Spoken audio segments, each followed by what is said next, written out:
Cinema റിലീസാവുകയാണ് ഇന്ന് രാവിലെ. ഇപ്പോൾ ഡോക്ടർ ബെന്നറ്റ് കഴിഞ്ഞിറങ്ങി. ഇനിയിപ്പോൾ ഫോറം മാളിൽ കിരാത എന്ന് പറയുന്ന സിനിമയാണ്. അപ്പോൾ ഞാൻ ഈ ബെന്നറ്റിൽ ഒരു അടിപൊളി വേഷമാണ് ചെയ്തത്. Thank you love you. നമുക്ക് ഈ നല്ലത് തുറന്നു പറയുന്ന വളരെ കുറച്ച് ആൾക്കാരേ ഉള്ളൂ. മനസ്സിൽ നല്ലതാണെന്ന് തോന്നിയാലും കുറേ പേര് അപ്രീഷിയേറ്റ് ചെയ്യില്ല. അത് നീ തുറന്നു പറഞ്ഞതിൽ വളരെ സന്തോഷം. സാറല്ല രജിത്തേട്ടൻ. പക്ഷേ അത് പവർഫുൾ വേഷമാണ്. എന്ന് വെച്ചാൽ ഉച്ചയ്ക്ക് ഷൂട്ട് തുടങ്ങിയിട്ട് തീർന്നപ്പോഴാണെന്നറിയാം. പിറ്റേ ദിവസം വെളുപ്പാങ്കാലം 2 മണി 3 മണിക്കാണ്. ഓവർ നൈറ്റ് ഫുൾ ടൈം ഒരു കോട്ട് സീനാണ്. അതത്രയും ഉണ്ടായിരുന്നു, കുറച്ച് കൂടുതലുണ്ടായിരുന്നു. ആ ലെവലിൽ തന്നെയാണ് പോയിരിക്കുന്നത്. അപ്പോൾ അത് നമ്മൾ ഡിസ്കസ് ചെയ്ത് അല്ലെങ്കിൽ കോടതിയിൽ അത് അത്രയും ചോദിച്ച് പറഞ്ഞ് വരുമ്പോൾ കുറേ സമയം എടുക്കില്ലേ. പക്ഷേ സാധനം നാച്ചുറലായിരുന്നു, കണ്ടില്ലേ. അപ്പോൾ വളരെ സിമ്പിളായിട്ട് ചെയ്യാൻ കഴിഞ്ഞു. പക്ഷേ ഒറ്റ ഷോട്ടാണ്, എല്ലാം ഓരോ ഷോട്ടാണ് എടുത്തുള്ളൂ, റിപ്പീറ്റ് എടുത്തിട്ടില്ല.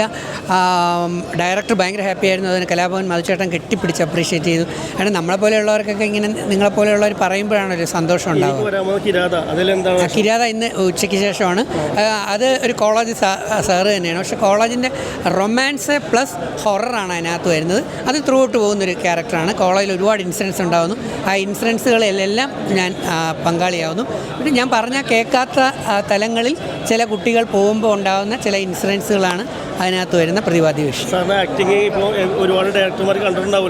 തീർച്ചയായും ഇപ്പം 36ാമത്തെ പടം അഞ്ചരക്കണ്ടി പോലീസ് സ്റ്റേഷൻ കണ്ണൂർ കഴിഞ്ഞ് വന്നതേ ഉള്ളൂ, തളിപ്പറമ്പിൽ. അത് ത്രൂ ഔട്ട് ഒരു വില്ലൻ, നെഗറ്റീവ് ക്യാരക്ടർ, ഒരു തള്ളു വില്ലനാണ് കേട്ടോ. കോമഡിയാണ് കംപ്ലീറ്റ്. അഞ്ചരക്കണ്ടി പോലീസ് സ്റ്റേഷൻ വൈകിട്ട് 5 മണിക്ക്. സൈനു ചാവക്കാടനും ഷൈജു ദാമോദർ അവരാണ് ഡയറക്റ്റ് ചെയ്തിരിക്കുന്നത്. അവരൊക്കെ ഭയങ്കര ഹാപ്പിയാണ്.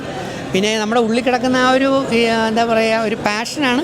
അത് നിങ്ങളാകുന്ന പ്രേക്ഷക സഹോദരങ്ങളും മീഡിയക്കാരും പ്രോത്സാഹിപ്പിക്കുക. തീർച്ചയായിട്ടും നമ്മുടെ എല്ലാവരുടെയും ഉള്ളിൽ ഒരു കലാകാരനുണ്ട്. അതിന് രാവി തേച്ച് ഞാൻ കഴിഞ്ഞ 5 വർഷം കൊണ്ട് വേറെ ജോലിക്ക് പോകാതെ ഇത് മാത്രം ചെയ്ത് ഞങ്ങൾ പോളിഷ് ചെയ്തുകൊണ്ട് വരികയാണ്. Thank you brother.